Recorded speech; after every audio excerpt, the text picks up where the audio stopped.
Hi! இந்த பூ அழகா பூக்கிற பூ. இது மழையினால இப்படி பூத்திருக்கா, இல்ல பூச்சி தாக்குதல்னால இப்படி இருக்கா அப்படின்னு தெரியல. விடிஞ்ச அப்புறம் பார்க்கலாம் எப்படி அழகா இருக்கா, பூக்குதா என்னன்ட்டு.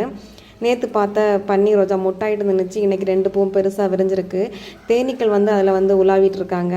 2 பூவும் பெரிய சைஸில் அழகாக இருக்கு இல்லையா, பார்க்குறதுக்கு அழகாக இருக்குது. அப்புறம் நேற்று பார்த்த இந்த ஃபேண்டா ஆரஞ்சு இன்றைக்கி லைட்டாக விரிஞ்சிருக்கு. அடுக்கடுக்காக தான் இருக்குது. கொஞ்சம் கூட விரியட்டும், பெருசாக விரிஞ்சு அப்புறம் பறிச்சிக்கலாம் அப்படிங்கிறதுக்காக இன்றைக்கி பறிக்க போகிறதில்ல.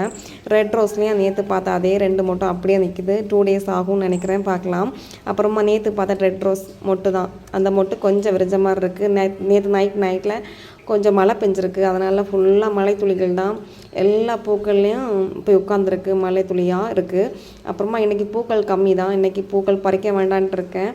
பிரிட்டிஷ் குயின்லேயே இந்த ஒரு பூவும் தான் பறிக்கிற மாதிரி இருக்குது. இன்னொரு மொட்டை தான் இருக்குது.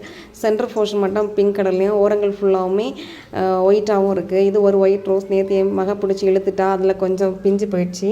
ஒரு மொட்டாயிட்டே இருக்குது. அப்புறமா கட்டுப்பூ தான். நைட்டு பிஞ்ச மழையில் கவுந்து போய் படுத்துருக்கு. அதில் தெரியுதா, அழகாக இருக்குது. அது ஒரு வாரம் வரை நிற்க ஒன்றும் ஆகாது. அப்புறமா நித்திய மல்லி, இது சந்தன முல்லைன்னு சொல்கிறாங்க, எனக்கு சரியே தெரியல. இது ஃபுல்லாமே எப்போ பாரு பூத்துக்கிட்டே இருக்கும். நான் பறிக்கிறது இல்லை, சரி வீட்டில் தானே இருக்கும், சும்மா எதுக்கு இதை பறிச்சிக்கிட்டு அப்படிங்கிற மாதிரி இதை ஃபுல்லாக விட்டுறது தான். எப்போவுமே பூத்துக்கிட்டே இருக்கிறது தான்.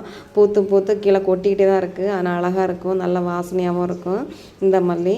அப்புறமா இருவாச்சி மல்லி ஒரு 3 பூ பூத்துருக்கு. குட்டியாக பூத்துருக்கு. நிறைய மொட்டுக்கள் வச்சுருக்கு. ஆனால் இது என்னமோ ஏதோ பூச்சி தாக்குதல்னு நினைக்கிறேன். 3 பூ தான் பூத்துருக்கு. இந்த 2 பூவும் தான் என்னை பறித்து எடுத்துக்கிட்டேன். சரி, இந்த 2 பூவும் போதும், மற்றதெல்லாம் நாளைக்கு பறிச்சிக்கலாம் அப்படிங்கிற மாதிரி பெருசாகவே கட் பண்ணி எடுத்துக்கிட்டாச்சு. பன்னீர் ரோஜா அழகாக இருக்குது, வாசனையாக இருக்குது.